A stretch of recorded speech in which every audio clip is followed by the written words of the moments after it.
রান্না যেমনই হোক, খাবারের পরিবেশন সুন্দর হলেই খাবারের ইচ্ছা জাগে মনে।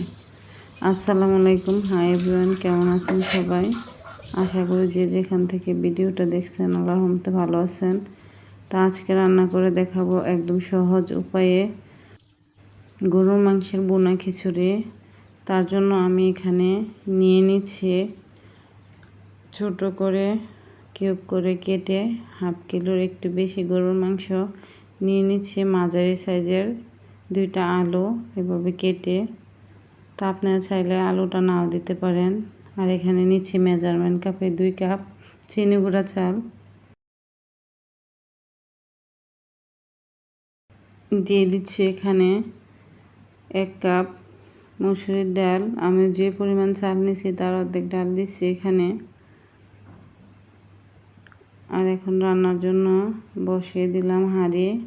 এখানে দিয়ে দিচ্ছি পরিমাণ মতো তেল, দিয়ে দিচ্ছি এখানে পেঁয়াজ কুচিগুলো ব্রাউন হয়ে গেলে আমি এখন এগুলো উঠিয়ে নিব। এখন আমি পেঁয়াজগুলো উঠিয়ে নিচ্ছি, এগুলো আমি বেরেস্তার কাজে লাগাবো।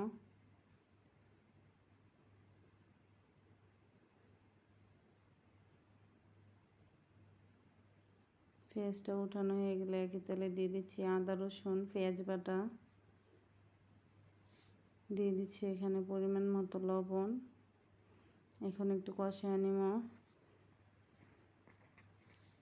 এখন দিয়ে দিচ্ছি কয়েকটা কাঁচামরিচ, দিয়ে দিচ্ছি গরম মশলার গুঁড়া 2 টেবিল চামচ, দিয়ে দিচ্ছি কিছু মরিচের গুঁড়া।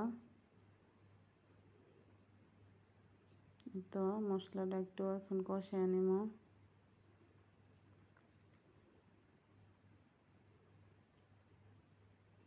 মশলাটা কষানো হলে আমি কেটে রাখা আলু আর মাংস দিয়ে দিচ্ছি।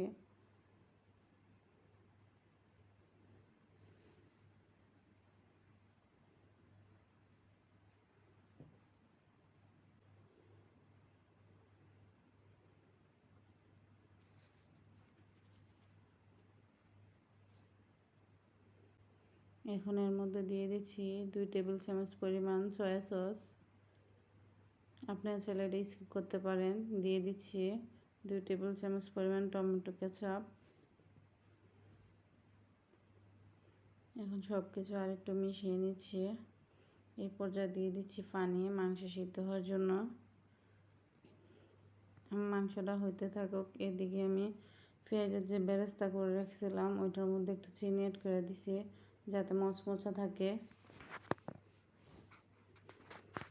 আর এদিকে মাংসটা সিদ্ধ হওয়ার পরে আমার অফ ক্যামেরায় চালটা দিয়া পরিমাণ পানি দিয়ে দিচ্ছি এর মধ্যে। আমি দেখতে পাই নাই, ক্যামেরাটা অফ ছিল, তার জন্য দুঃখিত।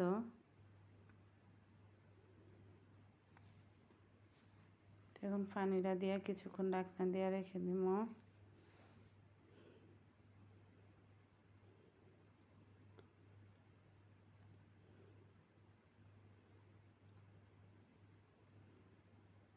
এই পর্যায়ে চালের মধ্যে দিয়ে দিচ্ছি আমি রেডিমিক্স বিরিয়ানির মশলা হাফ প্যাকেট, দিয়ে মিশিয়ে নিচ্ছি। ঢাকনা দিয়ে আমি চুলার জাল লো করে ডেকে দিয়ে রেখে দেব প্রায় 15 মিনিটের মতো। 15 মিনিট পরে এই তো আমার খিচুড়িটা রেডি হয়ে গেছে। এখন আমি মিশিয়ে নিচ্ছি।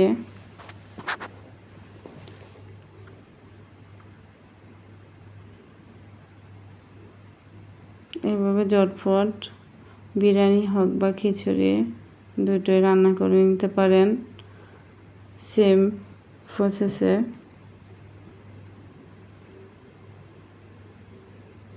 ভালো লাগলে অবশ্যই বাসায় একবার বানিয়ে খেয়ে দেখবেন।